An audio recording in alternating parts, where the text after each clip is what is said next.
Bonsoir à tous et à toutes. Je crois qu'on va démarrer quelques retardataires, mais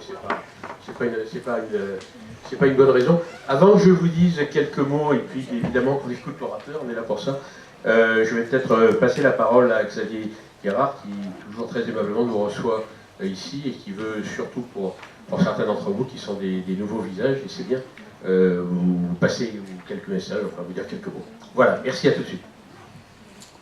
Merci beaucoup Frédéric. Bonsoir à tous, désolé pour ceux qui me connaissent déjà bien, mais c'est plutôt pour ceux qui viendraient pour la première fois ici. Donc bienvenue et bonne soirée à vous. Donc, je suis le directeur de l'Institut depuis 1 an. J'ai une attache très particulière avec le VIE parce que j'ai fait mon service militaire comme militaire de base dans une caserne. J'ai pas épluché des pommes de terre, mais pas mal quand même dans ce genre d'activité. Et j'aurais bien mieux fait d'être CSN à l'époque ou VIE. Et je me suis donc rattrapé après parce que je suis un ancien de Business France. Et encore il y a 1 an, j'étais chez Business France en France, en métropole, et dans les dom-tom aussi. Et une de mes activités, c'était de promouvoir le VIE. Donc le dispositif, vous le connaissez parce que vous en faites partie, ou vous êtes des entreprises qui en accueillent. Mais en tout cas, c'est vraiment un dispositif que le monde entier nous envie. J'ai appris donc de Nadine à l'instant que les chiffres continuent à augmenter au Japon, mais là Frédéric, vous allez peut-être en dire un mot.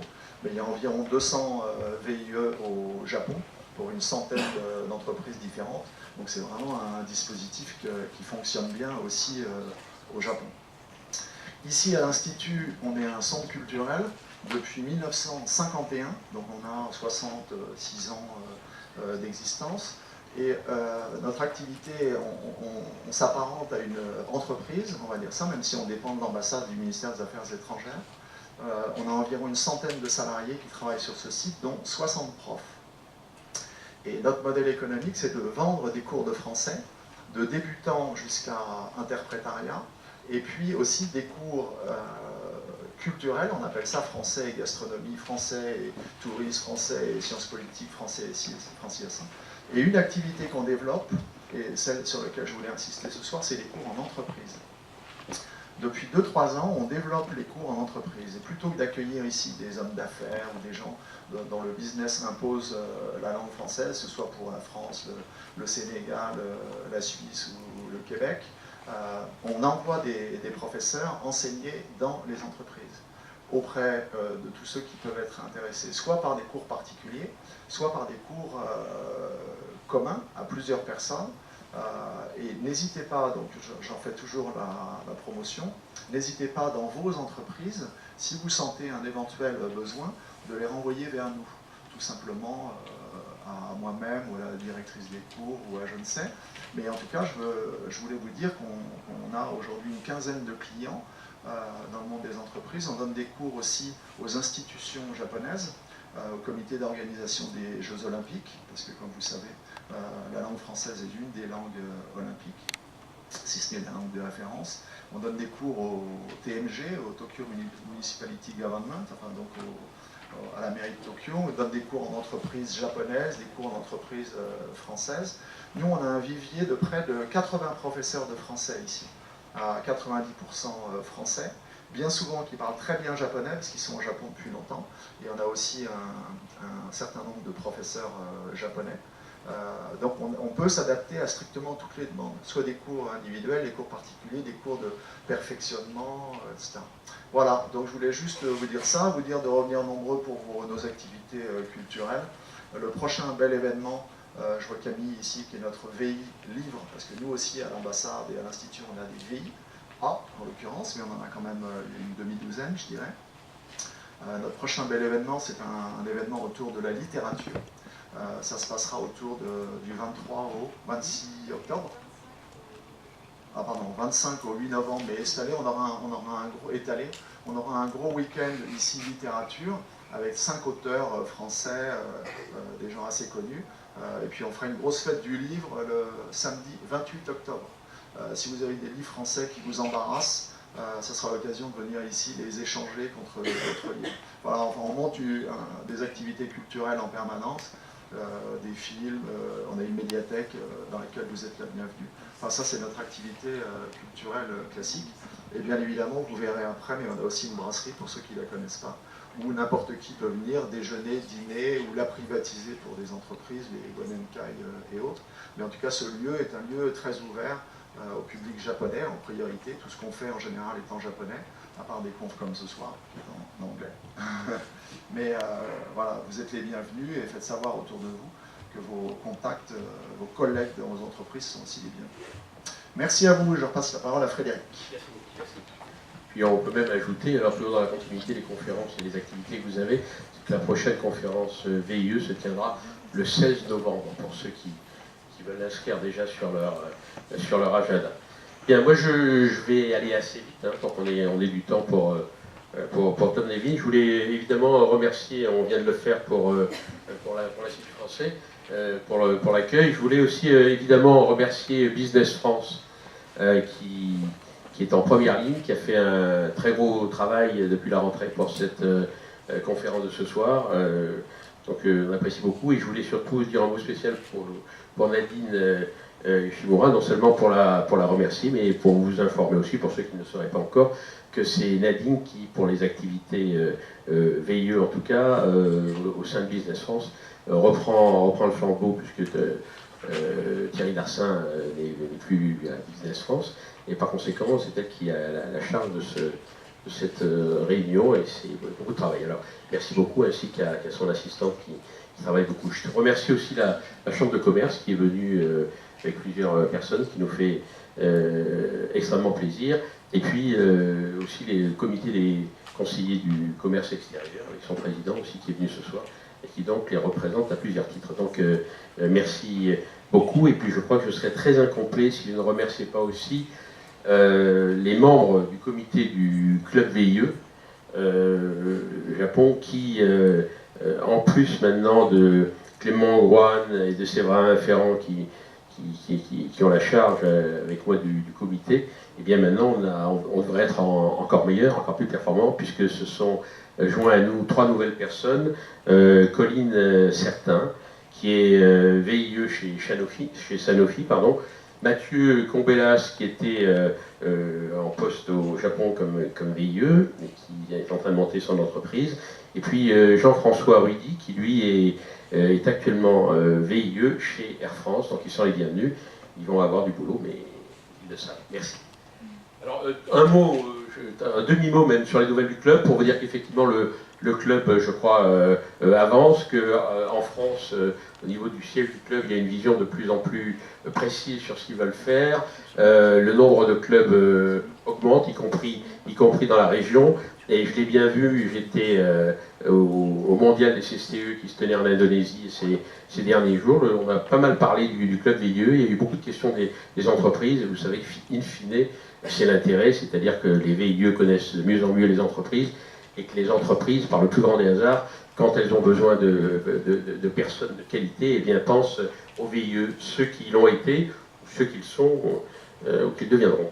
Voilà, il y a eu un séminaire d'ailleurs cet été qui a été organisé par le club VIE, on a pu avancer beaucoup de choses, vous en aurez des retours, des informations, mais je crois que c'est une organisation qui se renforce et qui devient, j'espère, et je crois, de qualité. Alors je vous ai dit qu'on avait une conférence la prochaine fois, c'est le jeudi 16 novembre, et puis maintenant, je crois qu'on va enfin, it must be board, right, speaking here only French, now it's your turn. Donc maintenant, on va plutôt quand même parler anglais. We are going to switch to English, because I'd like to introduce you to Tom Nevins and leave him enough time so that he has a number, of course, of interesting things to tell you, but also I'm sure you will have on your side different questions. So let me just summarize briefly. You came to Japan in 1970, not 1870, 1970. Okay, all right. And you came here after a very long trip, which was almost 1 year. You went by car through Asia, through Kathmandu. Vietnam was at war. I remember you telling me this story. It's quite impressive. It could be another conference, but not tonight, unfortunately. But you, in 1972, you were working for the Cornell University School of Industrial and Labor Relations, right? Okay, and this is the year when you started learning Japanese also? I started at Cornell University after my trip in 1970. I saw big possibilities in Japan, so I went back to my university. I studied 1 year of Japanese, and then I came here. But I had all the grammar books and the tapes, and I worked very hard. And I did memorize all the Toyo kanji for recognition in 6 months. And it's possible for you to do that, especially since you're so young. So it was important to do that. Yeah. Good, right. So anyway, so this is part of the story. He's going to tell you different things, and what you, in my opinion, what you won't find in his story, whatever he says, but which makes Tom quite a valuable, I think, person for all of us working in Japan, is two things. One, the support is provided to so many companies in their establishments along the years in Japan at a time when it was very pioneer to do that kind of thing with very few tools to do it. And not only he supported and helped the management of these companies, but he also helped a lot the employees themselves. So this is the second side, I would say, of the coin. That's why I thought it was very interesting to get him here, because on one side he would talk about the management of the companies, but at the same time he would talk about the employees. I mean, in other words, the whole thing, because depending on restructuring and different things, he has also been very helpful in training people in different companies, in getting them new jobs, in giving a lot of advice. And I think this is very, very interesting for all of us. So I'm going to let him talk, and I can assure you that a number of things he's going to disclose may well change, I think, whatever the period you have been in Japan. I think it may well change your vision on a number of issues in Japan. So thank you very much for your time, and please, go ahead. I'm sorry to cut off. We're ready to cut off your time. Thanks, Fred. Okay. Thank you.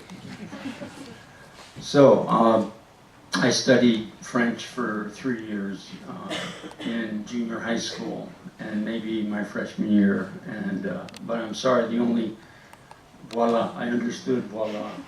That was about it. And there's very little time today, and I need to I need to speak slowly, I think. One thing I added to Frederick's English translation of the French, which I didn't understand. I tried to understand what Frederick wrote about my talk today, but it was difficult. But I can tell you an interesting comparison. And Dan, by the way, is taking our video. Dan Trask is our IT man. We're just a small part of what he does, but he ran IT for Le Creuset, and he's a Kiwi. He's Australian, but he's excellent man. He's hands-on, and he just started his own company.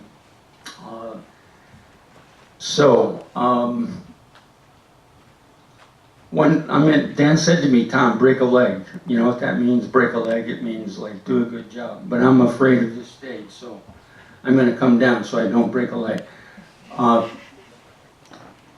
What was it like 45 years ago or 40 years ago? I can tell you that foreigners, the only jobs they had, they were diplomats. They taught French. They taught English. You taught French here.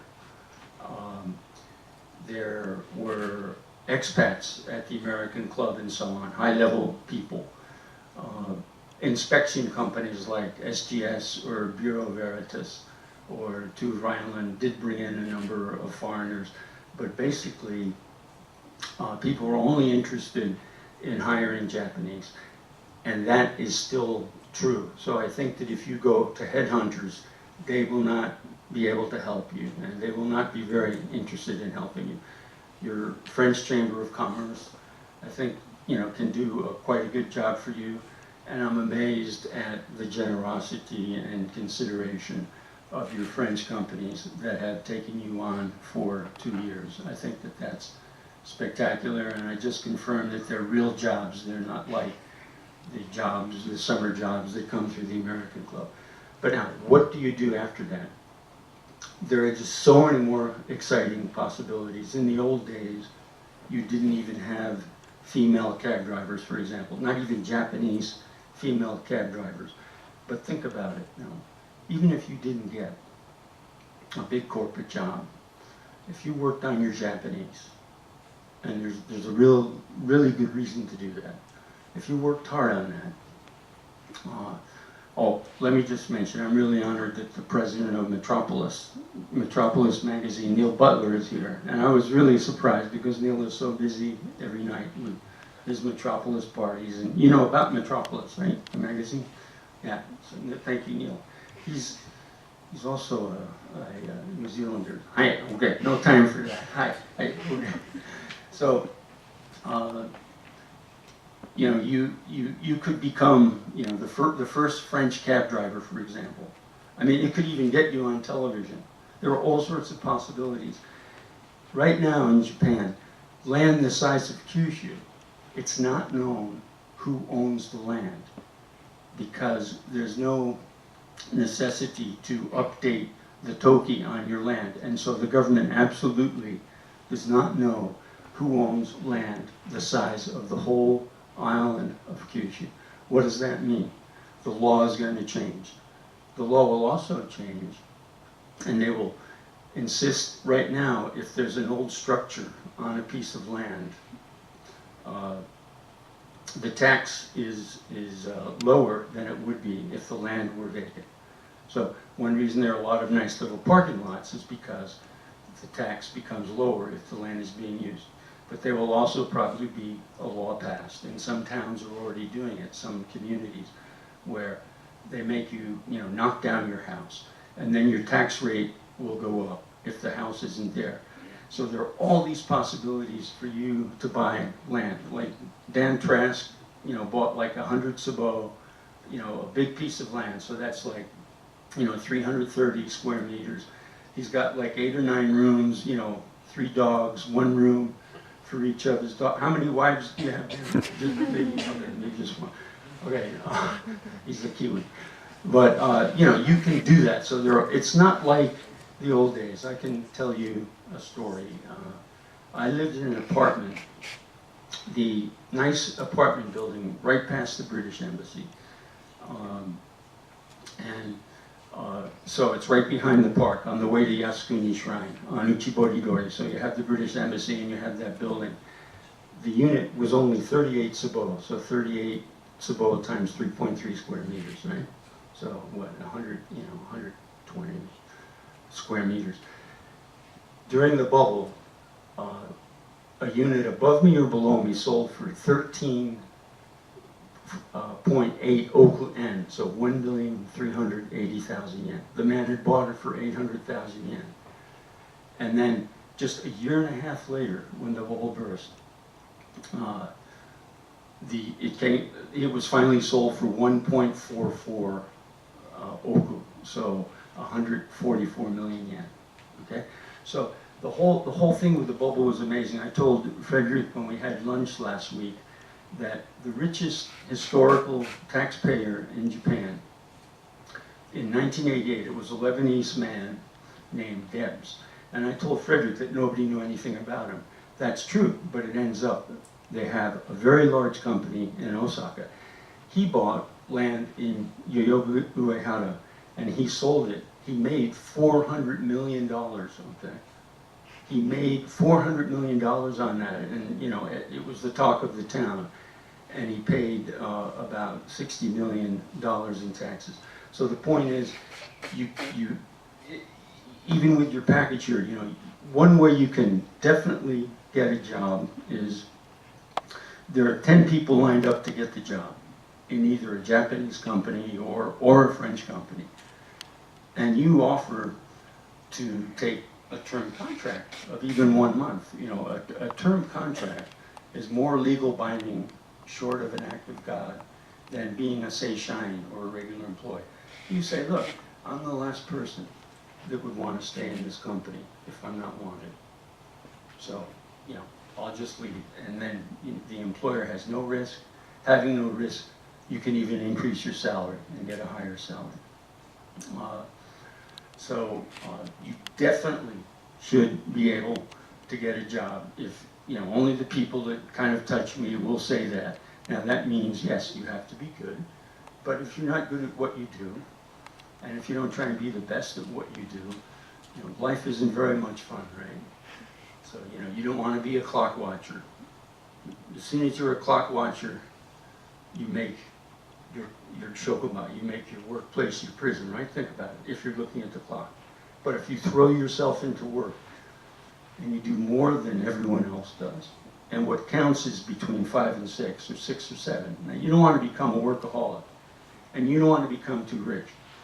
I can tell you that I know a foreigner who, back in the 80s, he made 72 million yen. And his first Japanese wife made 36 million yen, half of what he made. His tax rate was 65%. Now, it's the maximum tax rate is much, much lower. It's more like 40% now. Okay? But times can change, and so you need to have savings, okay? You need to have savings. You know, times can really change because that same person, when he had too many employees who weren't effective, and when you paid him too much money, that same person brought his salary down to 300,000 yen for a few years, and even to 0. But he still was paying 231,000 yen, even when his salary was 0 in Shakai Hoken, in the social insurances. You don't even want to care about the social insurances.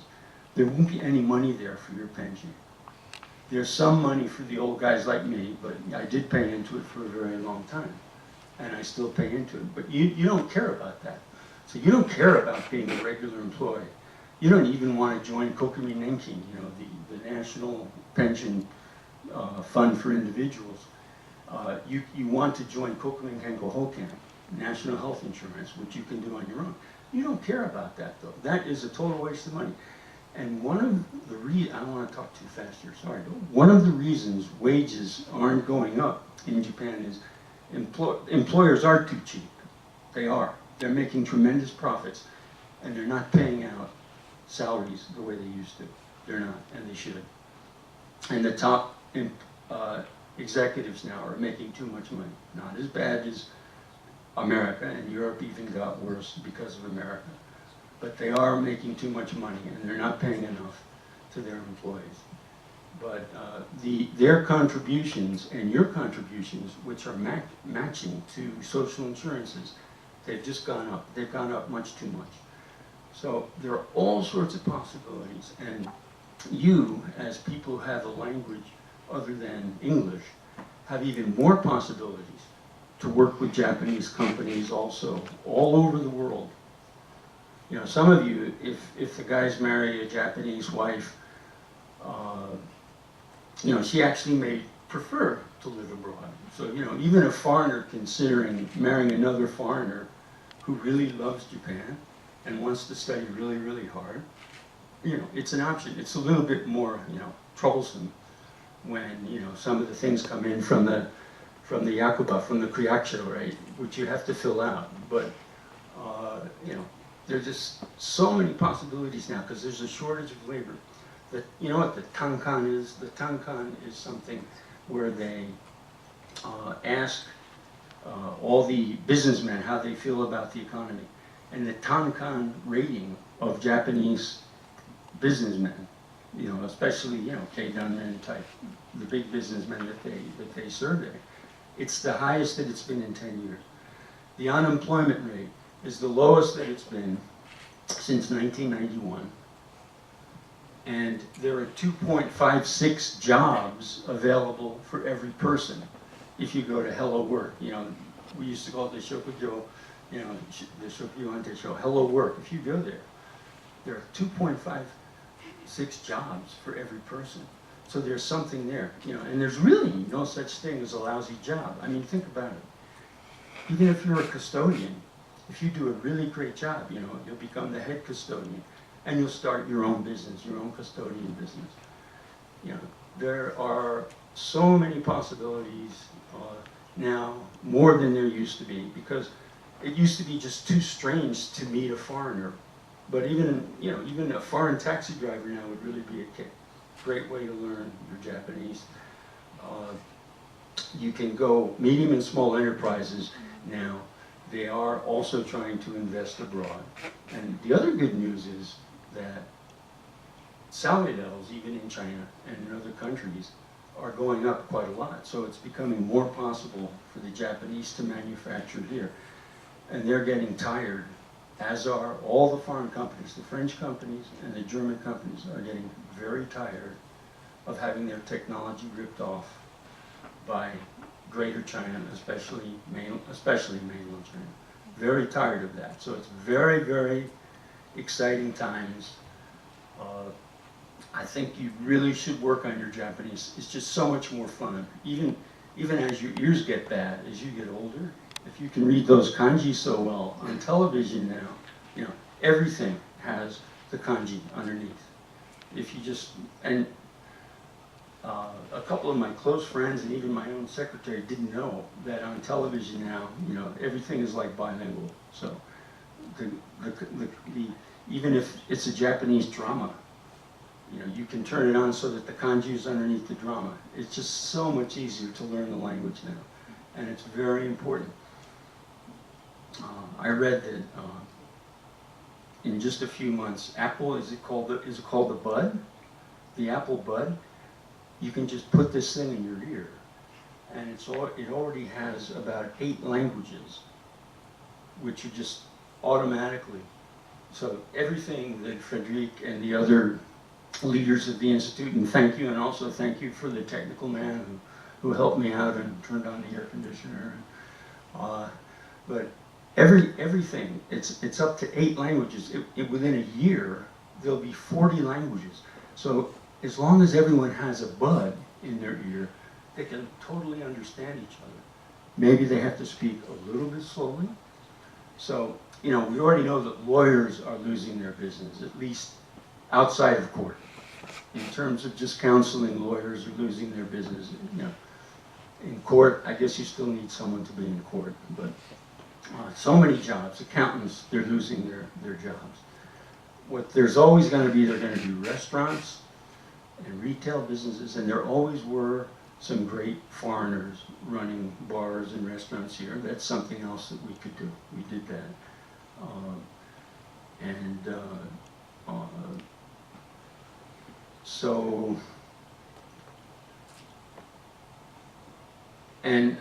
I think in Frederick's notice there was something about also trying to help big companies, and if they're here to get some knowledge, I should mention that just some things to watch out for in rules of employment are, you know, don't have a 3-month probationary period.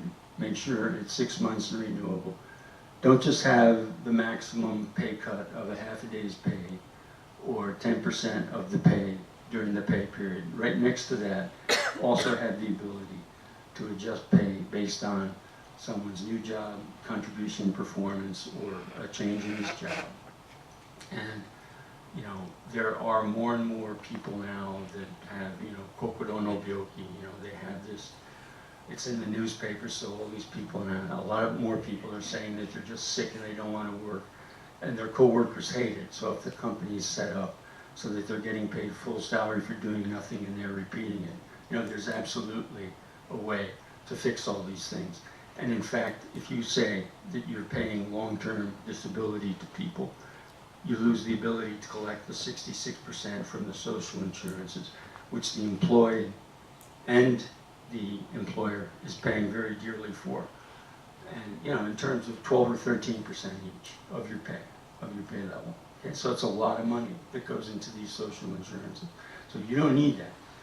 You don't need unemployment insurance. You know, you're all too bright and you're too French and everything to ever be unemployed, right? You don't need that, right?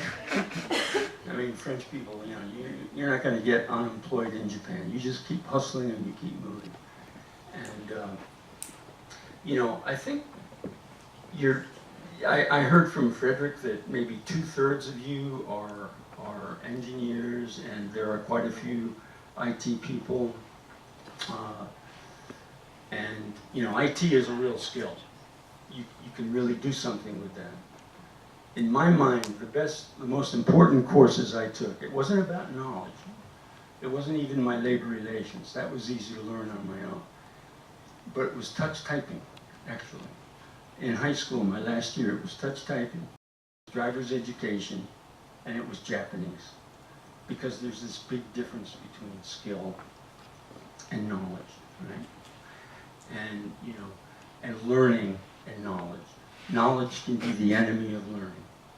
If you went to a great university, you know, unlike Steve Jobs or Bill Gates, who quit their universities, you know, they don't believe that they knew everything. Or unlike the high school dropout or graduate, who maybe even has a little bit of a grudge on his shoulder. And closer, and wants to work really hard. He's going to run circles around, you know, the educated man who went to a good university.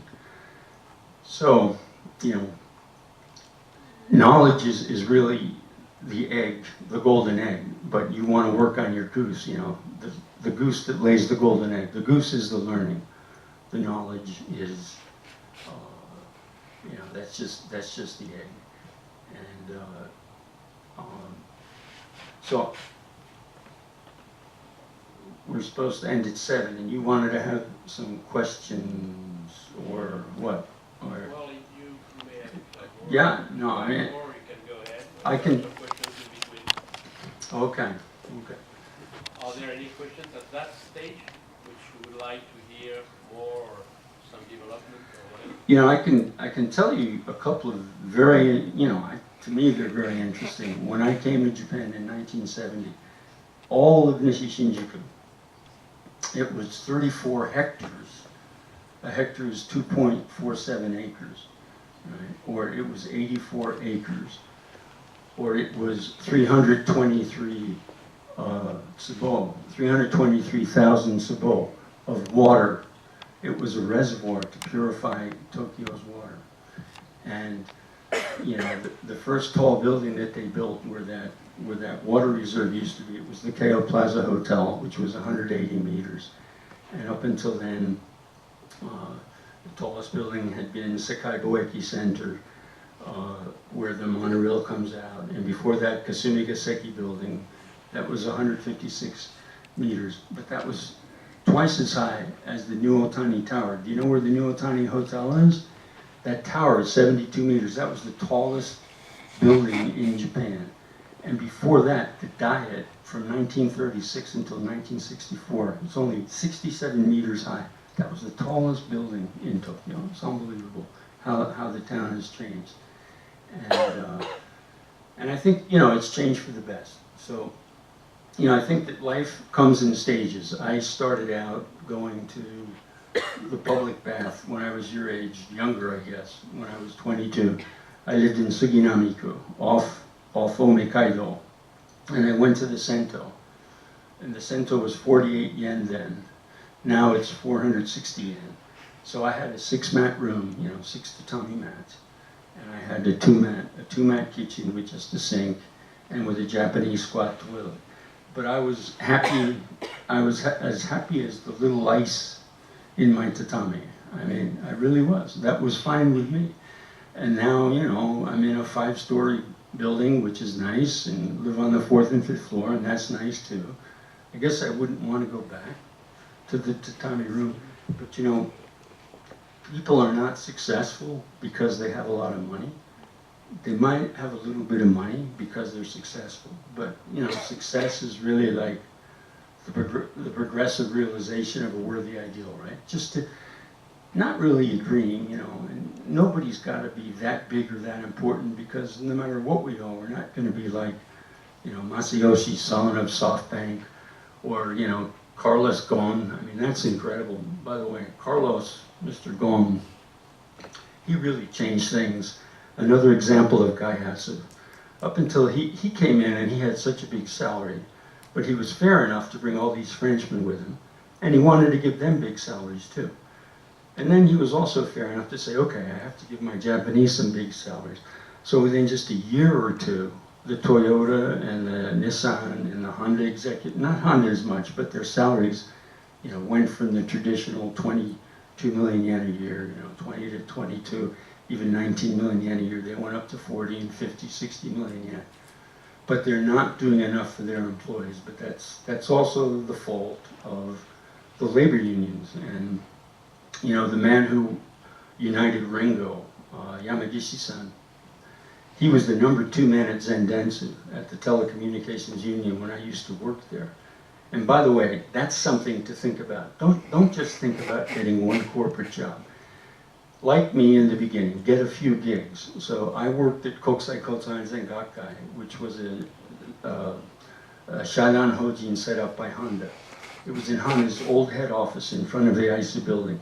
It was the Jima Kyokcho there, the guy on the floor who ran that, this International Association of Traffic and Safety Scientists. He said, "You're really a labor guy, you're not a traffic guy. When are you going to start a company?" And he let me start my company right there at Honda. So I learned an awful lot that way. I worked at Mitsubishi Trust Bank, and the man who came to my first wedding when I was 26, the Jomo, Ono-san, he was such a great man. He would come over, and as you should do if you join a Japanese company, you should stand up, you know, whenever, even if a younger person comes, stand up. Why not even do it if some of the Japanese aren't doing it? Stand up and talk to the guy, and it will also make it easier to save time, because you can gradually move the guy to the door, right?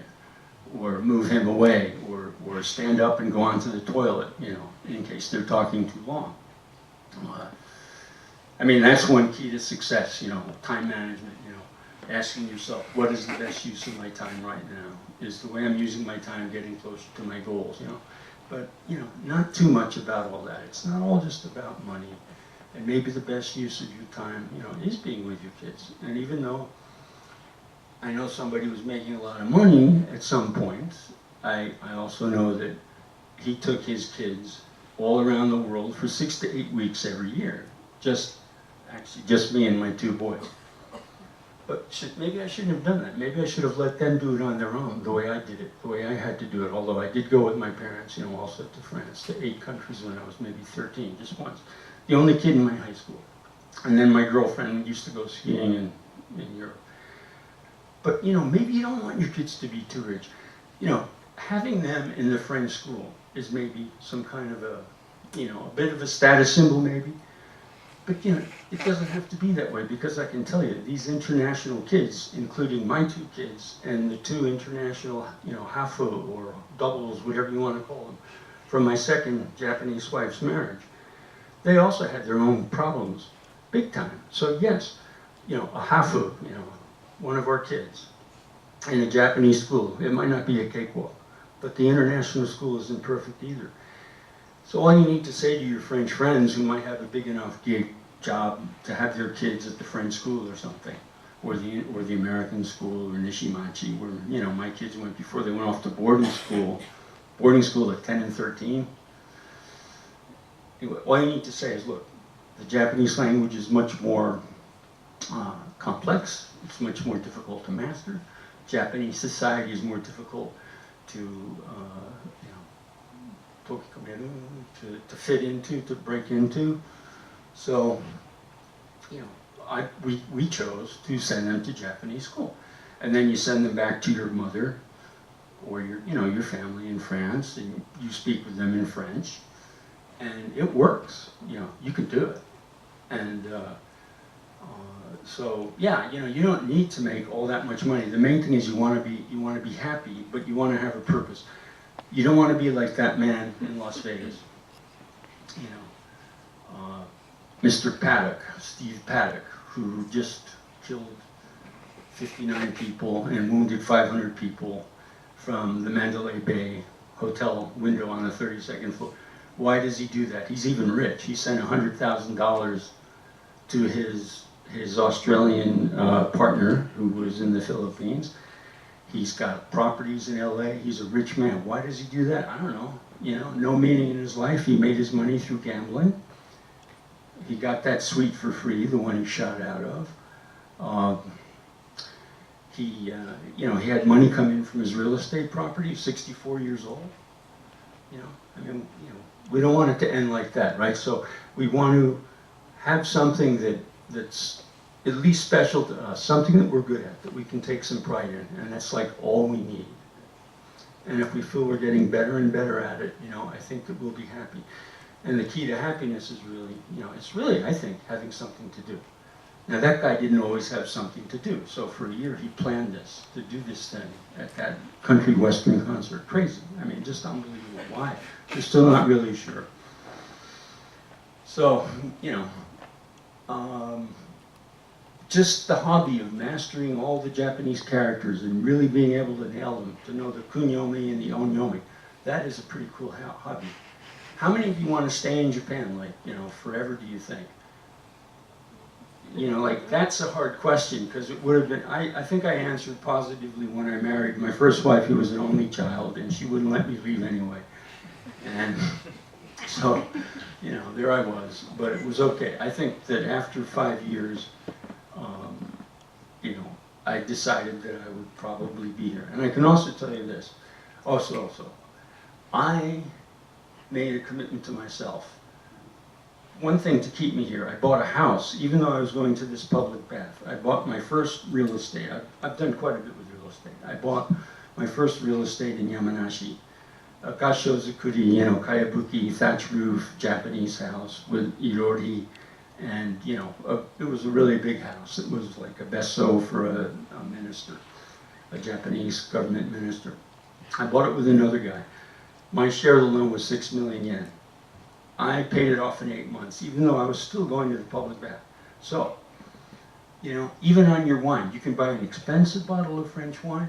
So I live in this 5-story house. I have a lot of real estate properties, but I've also been a guy who's had my salary at 0 at times and 300,000 yen, and it might be the same guy, right? I think it's the same guy. But I drink box of wine. For one thing, our employees would think we were drunks if they saw all those glass bottles of wine, down in the elevator shaft room. So yeah, I mean, I drink box wine. What are you going to spend your money on? What do what do you want to? If I really have a lot of money, and when my personal tax rate was 65%, the corporate rate was 55%, right? So what are you going to do? Then you start to maybe even, fly first class, but get the 576,000 yen deal to Zurich through HIS, even if it's first class. Maybe you can do that, but only do it if you're really able to do it. And you don't need to do it. And you don't even need to travel. Think about how lucky we are now. I have a blind dog who I wrote my last book with, published in the UK last summer. This blind dog, I took dictation from a blind dog, and not exactly, but anyway, we wrote this book together. It was really fun, and because of that, we haven't traveled and left Japan for a few years now. Because we used to check our dog into Dog Inn, and it was okay. She could be there 2 or 3 weeks, but now that she's blind, and now at night she has epilepsy fits, kind of like Alexander the Great, and she has these little epilepsy fits. So, I can rationalize staying in Japan. That's also because I saw a lot of the world. But look what you can do now. You can just go to Google Earth, right? You can. And in a lot of countries, you can even do street view, street walk, and you can read about that place, and you can learn even more efficiently than if you go there. So it's all about visualization, mental rehearsal. It's also about, it's all these mental games that keep us sane. Like whenever something bad happens in your life, you always say, that's good. That's good. And now you find out what's good about it.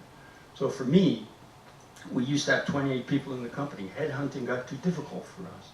I got rid of all the headhunters, so I have an empty building. I have this big room that everybody used to be in, but now we use it for seminars, and we just donate it to the community.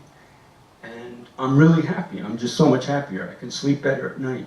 So that gets into a whole other issue. You want to probably be ready to to have some kind of a business on your own, okay? And if you have that for a few years and then you want to go back into corporate, take that off your resume. You know, don't emphasize that you had your own business, because nobody wants to hire someone who had their own business. So get that off your resume. And as you have your own business, have a gig in a big company and just talk about that big company, okay? So don't make your LinkedIn, unless you're really good at changing LinkedIn. I have a great LinkedIn profile, but I didn't make it. I don't know how to make it. My vice president of marketing and sales, she wouldn't let me touch it. But so maybe keep your LinkedIn not too, you know, komakai, and just change your resume when you need to. But you know, you can definitely get a job. Small Japanese company, big French company. You don't need to be a regular employee. You want to get a local contract. There are all sorts of scams. I mean, tricks that you can use. For example, you ask them to pay, you know, 500,000 yen your rent to your wife's name or a close friend's name, and your close friend then always sends the money back to you, so you get it, but it's only taxed at maybe 5% if you're a lower level employee, okay? So, and then put your money in, do what I've done with real estate, although I didn't do it for a long time, but what Dan has done, you know, he's bought a house and so on, and then use that money to buy property so that you have staying power and you have your own place. And then you can weather the storms, and then have your savings. Don't waste your money. Starbucks, you know, maybe, you know, I spend money on some things, but I will never buy a Starbucks. I won't do it. I'm not going to go to Starbucks. You know, Emiko, my secretary, makes this beautiful coffee, you know, for free. Why am I going to go to Starbucks? So, or I go to a vending machine and get a can. I'm not going to go to Starbucks, you know. And so you know, you don't need, you know, this could be, if I bought it in the wrong, it's like a Ralph Lauren suit, it could be 200,000 yen maybe, if I went to the wrong store. But if you know where to go, you know, maybe it's only 50,000 yen, right? Watches, you know, I mean, nothing on my body costs more than 5,000 yen, basically. I mean, watches, you know, I've never spent more than, you know, 7,000 or 8,000 yen on a watch. You know, some people have multiple watches and they spend a fortune. So just watch out. Don't end up like Rembrandt.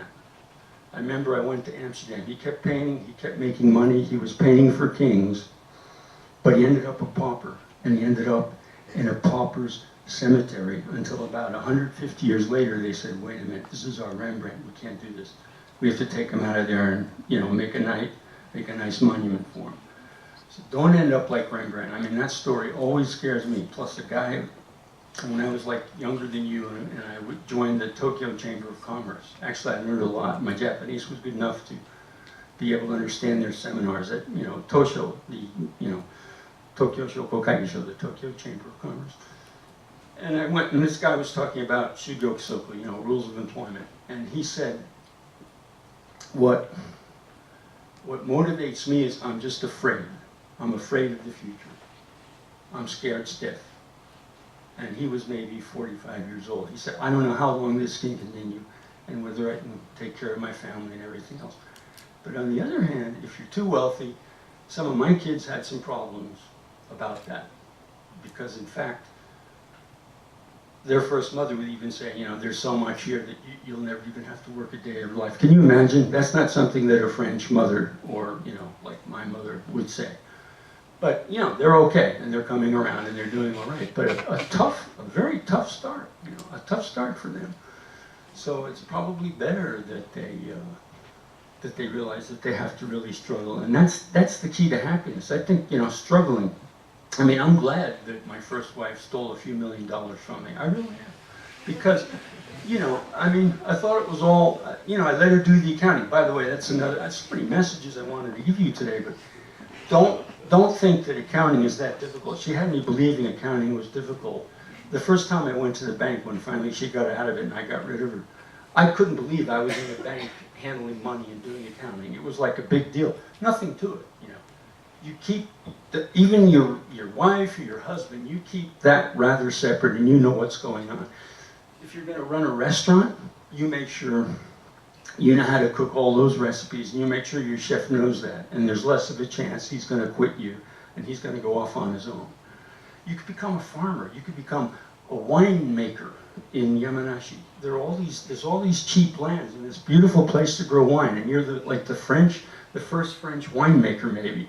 And if your Japanese is good, you get on TV and you compete with Dave Spector and all of these guys. I mean, there's so many chances out there. So just be happy and just be glad and realize that, the nearest place that supposedly supports life as we know it. Maybe there are some, animals, maybe there are some people who, like the worms, they can eat dirt, maybe they're okay with that. I don't know. But, to support our way of life with the oxygen and the water, you know what the nearest place is? 14 light years. You know what a light year is? It's 9.5 trillion kilometers.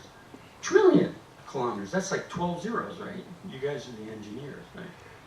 Just 1 trillion is 12 zeros.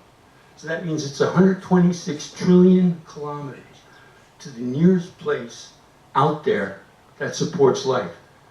So we're going to be depressed when we wake up some morning and the alarm clock goes off? That's nuts. That's just crazy. Don't let it happen. Just think of all the reasons that you're so lucky. We've got these subway trains running by. You turn on water, this clear water comes out. People are providing us electricity. All right? So, service is the rent we pay for the space we take on Earth, right? But, you don't have to work really all that hard, but just be good at something, do your best, and, be determined to be able to offer something to other people. And even if you're a hermit and you're out in a cave somewhere, as long as you're studying, you're happy, That's also good, right? Okay, I don't know if there are any questions, yes? The topic today is challenges. How do you handle, or what's going to be your advice for the multicultural aspect of management? It's not from experience. I'm having 40 people in my team right now, 9 nationalities, of course Japanese, and all nationalities you can imagine, and Africans, everything. And what's your advice for that? How do you actually handle this multicultural management? What would be your perspective? Yes, good question. I think mostly, basically listen a lot. And if someone's trying to tell you something, repeat back in your words what you think you understood until that person agrees that that's what you understand. And, don't talk too much. That's why God gave us, 2 ears and 1 mouth. And before I forget, do please, grab a copy of, not this thing in the middle, but these 4 things. I think especially this one. It's this brown, it's bilingual with Japanese, and I really think you'll like it. And one of the reasons, that I really love this is that there was a European company in so it's brown. And by the way, this isn't my address. We used to have these, 6 stories in this building in Ichibancho, but we're in a Montesano now. And they were all in one big room, and the shacho just had a little bit higher partition around him, but they all hated each other's guts. I mean, these people, they were just fighting all the time. It was terrible. And it was just Japanese and 1 European, shacho. So he asked me to come in and talk. And I made 500,000 yen for that. But then I went back to my office. I think it was 6 to 8. I gave them an extra half an hour, but I still went back to my office. And without looking at anything, I was maybe a little bit juiced up. I mean, because I'm always juiced up. But anyway, I wrote this thing without looking at anything in about 2.5 hours, okay? And then we got it translated. And then, this thing tells an awful lot about, my life and living in Japan, and should you stay here, or should you go back to France, or what should you do? And all the serendipitous of life, and why life works out the way it does, and how your life might have changed if you just stuck with that person or didn't make that trip. And then this one is This was published in 1980 in the Japan Times when I was maybe your age. I probably wrote it when I was maybe 29. It's really on the mark, and I couldn't really write it today. I don't think that I could really write it the way I wrote it then, just because we're discovering different things, right? You know, we keep absorbing and being impressed by different things, and when we're in the environment too long, we become part of that environment. So it's, you know, make sure you grab a copy of this. It's called the ABCs of Communications Between Westerners and Japanese. And this one, you know, oh, also, you know, please, you know, check out the website. And thanks to Dan, you know, we added about 200 more articles to it just in the last few, maybe like 5 or 6 months ago. And there's just so much there, you know, and this, it didn't have to be this, but this was in the Canadian magazine, and it's before there was email. But I think this is good for anybody, and none of this stuff is about labor relations or about what I really do, you know, for a living. But I can tell you on emails too, never miss a point. You know, like, just take it one step further. You know, I like to do single handling of everything that I touch. So if I'm in my office and an email comes, if I read it, I'm going to answer it, right? You know, I'm not going to try and look cool, like, you know, even if I'm in my office for 2 or 3 days, I'm not going to try and look cool, like, you know, he shouldn't be, you know, at his desk that much. He should be, you know, with clients or, so if I read an email, I'll often start out and I'll say, you know, look at the red below. And then as I read the email, I'll answer in red, and I'll send it off right away.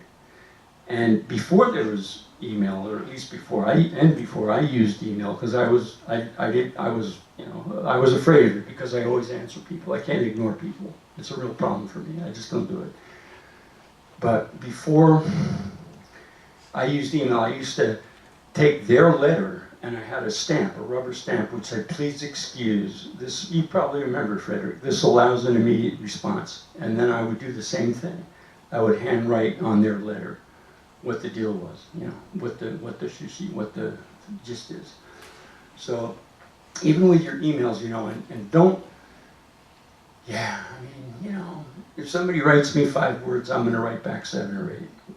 And I'm not saying everybody has to be like that, but that's the way I am. And, you know, I don't know, I guess it sort of served me well. Any other questions? Was I too fast? Could you understand? Okay. The thing is, if I go too slow, I can't get it out. I think we were slightly surprised because, in the sense that we were thinking that you could, which I think is a good point, we thought you could talk about structures or organizations or companies, and in fact you have more been talking about philosophy of life. So my idea would be that definitely you take some of the documents there, which will be more practical, because some people could have some practical expectations. I think it would be very interesting to see a number of things you have been writing. And I'll just have one question on my side, which is the following. We know that you've been here for a number of years, that you have seen many things before the bubble, during the bubble, after the bubble. But for a big number of people who are here, who are obviously, for many of them, young people, newcomers to Japan, there is always a discussion going on. Has Japan changed? Are there things we can do today in Japan which we couldn't do a number of years ago, etc.? So my question is, could you, just in a few words, in a few minutes, but could you,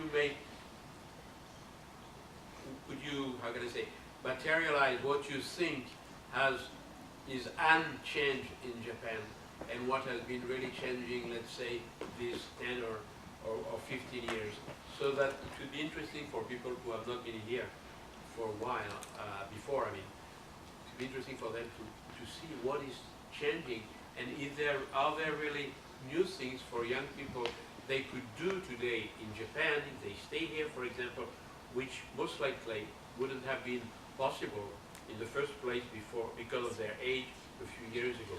You get my point? I do, and about the organizations and so on, you know, I'd also remembered you said not to get too technical, so I didn't even get into, you know, one of the biggest weaknesses of the Japanese economy has been their voluntary retirement programs, where the big companies offer a package to everybody, and their best people leave first, and they go off to China or Korea, and they're set up with a woman, and they don't come in and say, your pay has to come down at age 55 or age 60. So, I mean, this is really weak in the Japanese economy, but I didn't want to get into all that.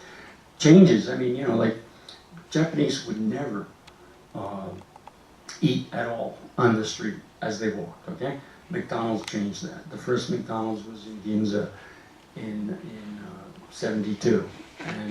And then Fujita actually brought the cost of the McDonald's hamburgers down below the 1972 level, which was really stupid. It was very bad for their image. But that, again, goes back a long ways. I think that the internet and IT has given you, as smart foreigners, you know, has given you like a universal language that wasn't there, you know, in the old days, right? So if you're good at IT and you have good, you know, computer skills and you can do code and so on, you know, there's room for you in any kind of a company. Also for a good engineer.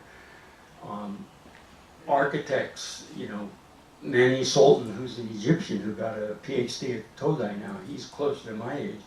But as an architect, he actually built the Rolex and the Roche head offices here, and lots of other buildings, and Japanese buildings. So they even let, you know, an Egyptian, you know, with a lot of power, but they even let Manny, you know, do this, and he's an old friend.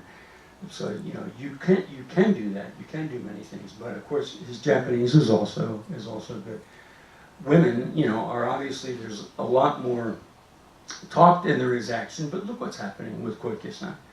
I mean, you know, Koike, the mayor of Tokyo, she might flip the whole thing over. I mean, it's quite amazing to see. Now, there's some strong resentment against her. They didn't let her get the LDP nod to run for mayor of Tokyo, so she basically said, screw you, and she went off on her own, and she's doing the same thing again with Kibonoto. So that's really exciting. You know, the other changes, I mean, what does it affect young people? No, you can work anywhere, do any job. I remember the first time I saw a white-looking person, he was probably Iranian. He was carrying Japanese bento trays on Nakadori. You know, this is like in that main area of Marunouchi, you know, the nicest street in Marunouchi, Nakadori. It goes up from the Peninsula Hotel toward the Maru, you know, the Maru building, Shinmaru Biru. I couldn't believe it. That was probably when the Iranians flooded in here, tens of thousands of them after the war with Iraq in 1988. But then, about that time, I saw a white lady being a waitress in Harajuku at an Italian restaurant. I couldn't believe it. I mean, it wasn't like that. No, you know, foreigners were never waiters. They were never bartenders. They were just weren't. But now, you know, with all the, you know, Kikokushijo, with a lot more haves, with a lot more intermarriage, the foreigners are having by far a much larger percentage of babies, right, than the Japanese are. The foreigners that marry with Japanese ladies or with Japanese men, and you know, now even if you're in a part-time job for 5 years, a contract job, after 5 years you have to become a regular employee. But unfortunately, you know, companies may fire you before that, which would be a shame. Another thing that's happened in Koizumi is, you know, they're really serious about saying there should be equal pay for equal work, right? So whether you're a contract employee or a regular employee, if you're doing the same job, your pay should be the same. And I think they're pretty serious about that. Yeah. What should we do? Yeah. We are going to thank you very much. Okay. And I think we'll have maybe other questions, more one-to-one aspect at the last side. Okay. We all go there. Thank you very much. So now we walk down to the restaurant, and okay, and do pick up these things up here if you'd like. Okay, I think you'll find them very interesting. Yeah. Okay. Thank you. And,